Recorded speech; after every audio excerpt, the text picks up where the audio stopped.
I know that everyone here will soon be marching over to the Capitol building to peacefully and patriotically make your voices heard.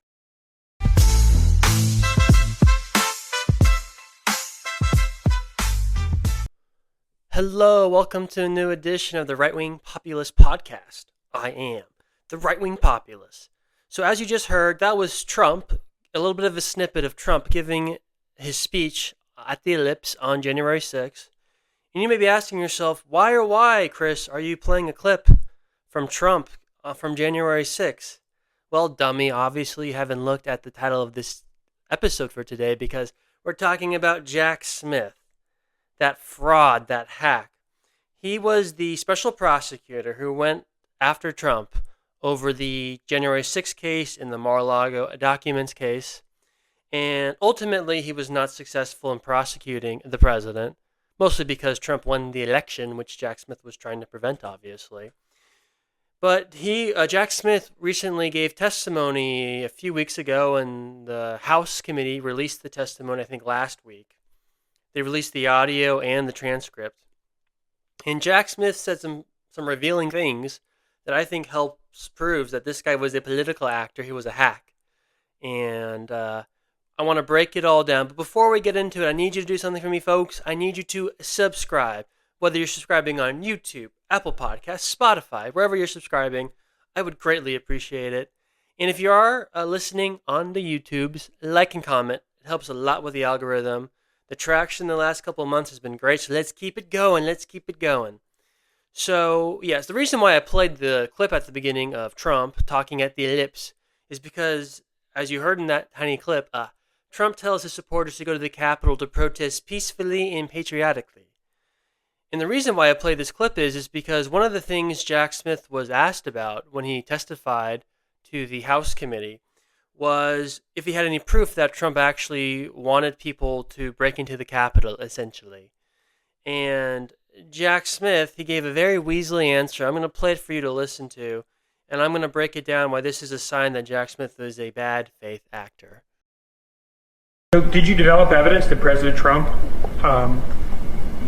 was responsible for the violence at the Capitol on January 6th? So our view of the evidence was that he caused it, and that he exploited it, and that it was foreseeable to him. But you don't have any evidence that he instructed people to crash the Capitol, do you? As I said, our evidence is that he, in the weeks leading up to January 6th, created a level of distrust. He used that level of distrust to get people to believe fraud claims that weren't true.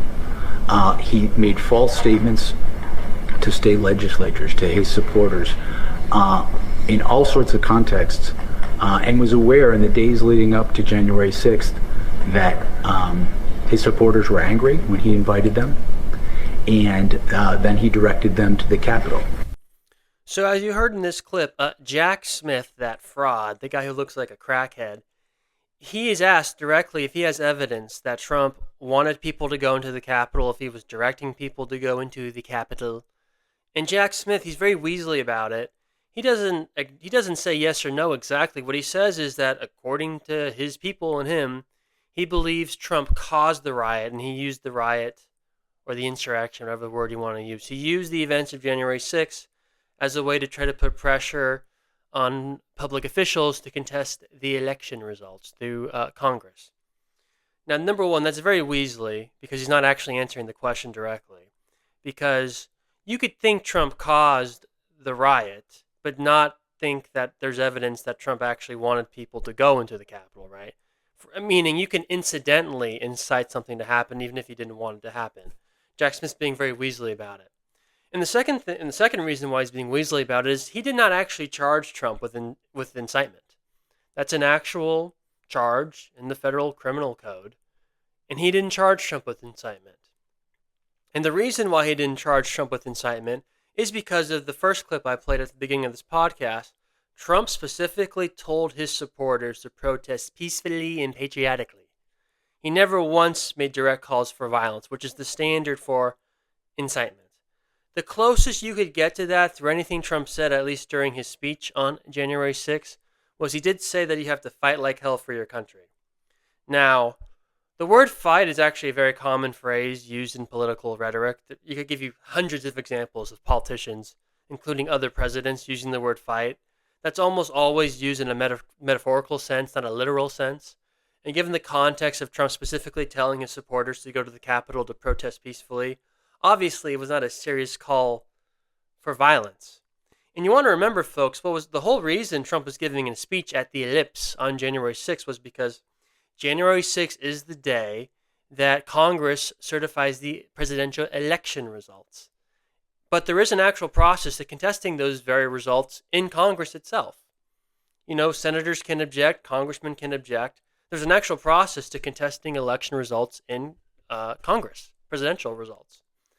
So the reason why Trump wanted people to go to D.C. is he wanted a peaceful protest to try to put pressure through First Amendment protected speech by his supporters, showing that many people thought the election was rigged, and therefore the results should have been overturned on January 6th through the congressional process that exists. You are allowed to contest election results through Congress. That is not a crime.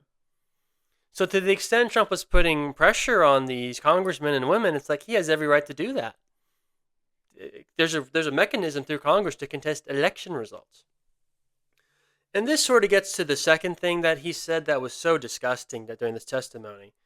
He essentially says that Trump's claims of election fraud was not protected by the First Amendment. And this is so wrong for so many reasons. I'm going to play the clip now, and I'm going to break down why this is wrong. And I'm going to actually read an article from the Washington Post of all places because I'm not a lawyer.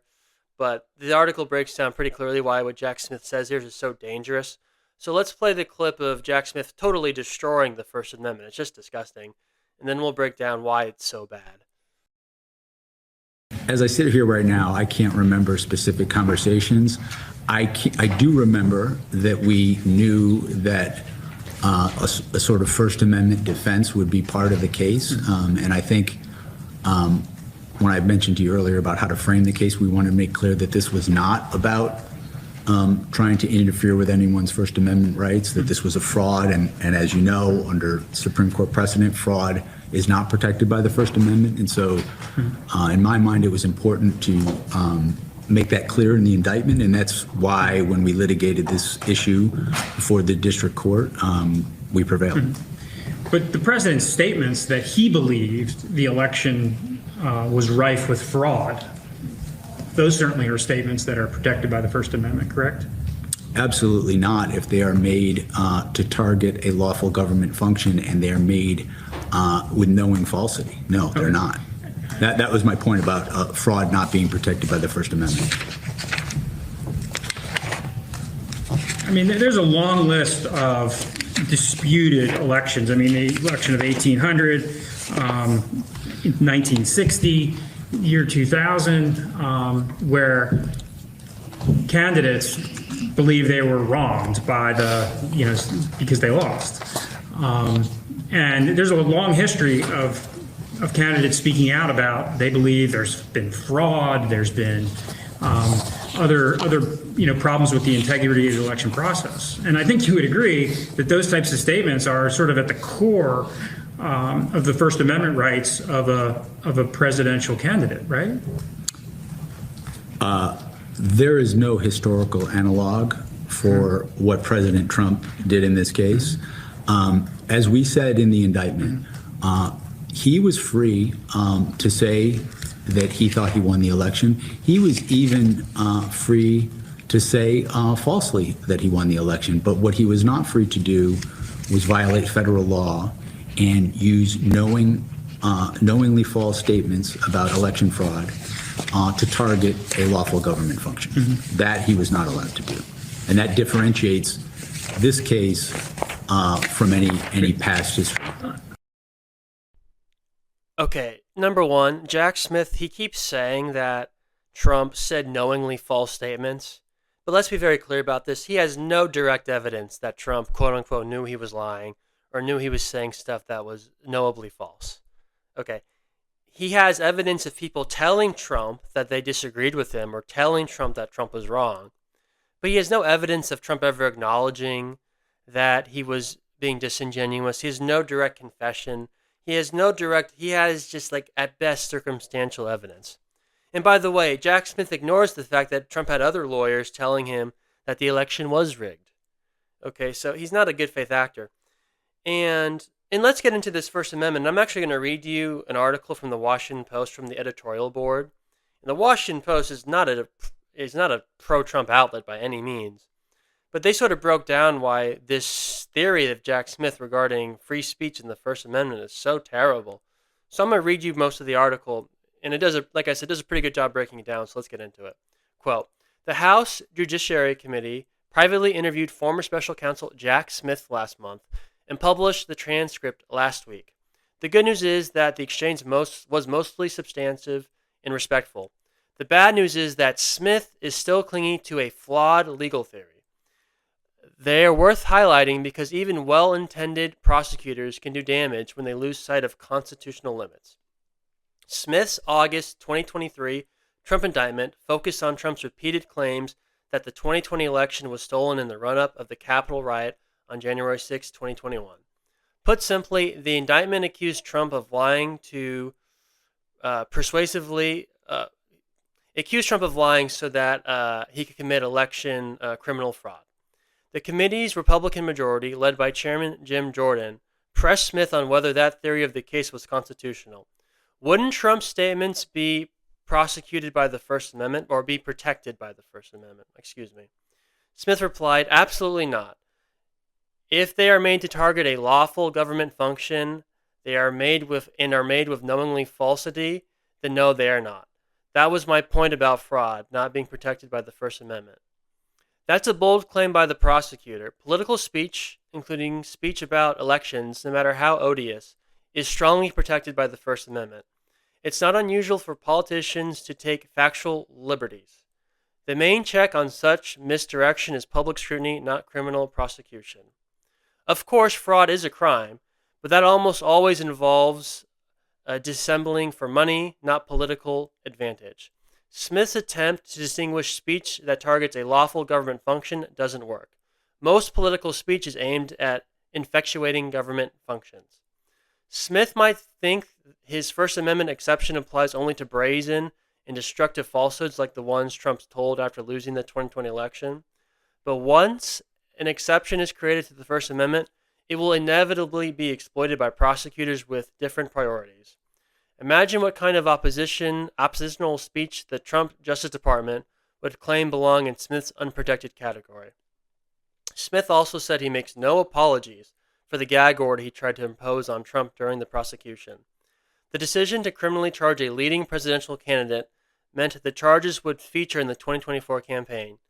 Yet, Smith fought to broadly limit Trump's ability to criticize him or the prosecution in general, claiming such statements would interfere with the legal process. He seemed unconcerned about interfering in the democratic process by seeking to muzzle a candidate for high office. 3 appellate judges, all nominated by Democratic presidents, ruled that Smith's proposed gag order infringed on Trump's First Amendment rights. While some restrictions were appropriate, the appeals court said, Trump had to be able to rebuke his prosecutor as a candidate and a defendant. The former special counsel apparently has no regrets about his heavy-handed approach, even though it failed legally and probably helped Trump win the 2024 election. Smith was a war crimes prosecutor in The Hague before taking over the Trump investigations. In Europe's protections for free speech are far weaker than America's. Maybe he went native in the Netherlands. Smith was earnest in his desire to punish Trump for trying to overturn an election, but he took a cavalier attitude toward constitutional safeguards. And that's before getting into his subpoenas for the phone records of Republican members of Congress, including former House Speaker Kevin McCarthy. An honest accounting of the Trump legal saga needs to reckon with this. So, that's the whole article. It's pretty well written. I'm sorry if I didn't read that quite right. It's sort of tricky reading out loud. It's like I'm back in high school. It's terrible. But I think that pretty much well sums up the big problem with Jack Smith's theory. He was trying to criminalize First Amendment protected speech. And the way he was trying to get around this is, one, saying that Trump knew that the claims were false. I dispute that he has actual evidence that Trump knew that the claims were false. It doesn't exist. He's nowhere does he have Trump saying on a hot mic or even telling people that Trump acknowledges that he lost the election, but he wants to overturn the results anyway. That doesn't exist. And the second problem is, as the article very well establishes, there's no precedent for saying that speech that is normally protected by the First Amendment is no longer protected by the First Amendment if you're trying to interfere or influence a government function. Usually, the only time that speech is not protected by the First Amendment in a criminal context is if it has to do with money laundering or some sort of actual crime, not a government function. Because the reason why Smith did the January 6th indictments and prosecutions like this is because they had no case. Trump did not incite the riot. Okay, he was relying on lawyers. There were constitutional questions about the legitimacy of the 2020 election because of the Electors Clause. Many of these states that had Democrat governors but Republican legislatures, they wanted to change the laws in their states to make it easier to vote by mail, but because they had Republican legislatures, they needed to get a way around it. So they did like governor executive orders or emergency orders by courts. But the problem with that is that if you look at the Constitution, the Electors Clause, which dictates how presidential elections are run, it says state legislatures have to create, they're the ones who create the laws for how our elections are run at the presidential level. Not the governors, not courts, the legislatures. So Trump had legitimate grounds for, look, are there exceptions to that? Are there ways around that? Perhaps. It's the debatable legal theory. But Trump had legitimate grounds for contesting the election results. So Smith tried to get around this by using these very broad statutes, like what was one of them? Obstructing an official government proceeding, stuff like that. And it did infringe on Trump's First Amendment rights. And ultimately, even if Trump had lost the election in 2024 and been prosecuted, his convictions would have likely been overturned by the Supreme Court on the First Amendment grounds. But the reality is, Smith wanted Trump to be hurt legally, so he wanted Trump to be hurt politically by his legal woes, so he wouldn't win the 2024 election, because that was the whole point of these prosecutions. The reason why Merrick Garland picked Jack Smith to be the special counsel is because he knew Jack Smith is like this fanatical crackhead, and that he knew that he wouldn't care about norms, and they knew that prosecuting Trump in D.C. wouldn't be a problem because all the judges in the jury pool would be so biased against Trump, he wouldn't be able to get a fair trial. And that's why Smith was so desperate to get Trump to trial before the election to hurt his chances of winning. That's why he begged the Supreme Court to rule on the immunity decision faster than normal. It was just so pathetic. He's just a pathetic man. He should be ashamed of himself. He thinks he was prosecuting Trump in the name of democracy. No, he was destroying democracy by trying to prosecute the leading presidential candidate from either party and trying to prevent the voters from electing the president they wanted. He should be ashamed of himself. He needs to shave that beard. It's ugly. He's an ugly man. Inside and out. Terrible. So, anyway, I just thought it was important to highlight these clips. It just shows you what a bad faith actor he was and what a bad faith these prosecutions were. Not just the January 6th case. The Mar-a-Lago case was also absurd. The idea that a president has to, can't decide which documents he wants to keep when he's the one who gets to decide which documents are classified or national security or not. It's just both these cases were ridiculous. The other cases were ridiculous too, but we're just talking about the Smith cases. So anyway, thank God Trump won the election, if nothing else, because we don't want lawfare in this country, folks. Lawfare is no good. We're not a banana republic. We're the United States, and we don't do criminal prosecutions of leading presidential candidates because we don't agree with their politics. So, yeah, Jack, bad guy. He's a bad man, and so anyway. But he lost, so we got the last laugh. Even if you're not thrilled with everything Trump's doing, Jack Smith would have put, people don't, I think, understand this. If Trump had lost the election, they were going to try to put him in jail. Now, again, I think the Supreme Court at some point would have overturned some of these convictions, but these Democrat prosecutors were trying to put Donald Trump in jail over bullshit. And, we should not forget that because it's a very sad point of our history. And it probably is why he got shot and was attempted to be killed another time. I mean, just the political violence by the left the need to try to lock people up that they don't agree with. It's for all the problems with the Trump administration and elements on the right, the left is evil, folks, and we shouldn't forget that. We should not forget that. Anyway, that's it for today, folks. Thanks for listening. Again, please subscribe, whether on YouTube, Apple Podcasts, Spotify, wherever the hell you listen to your podcast. This podcast should be available there. And if you are listening on YouTube, like and comment. It helps with the algorithm greatly. Like I said, the traction's been awesome on YouTube especially, so let's keep it going. We should be back tomorrow, folks. I hope you have a great rest of your day and a great weekend. Bye-bye.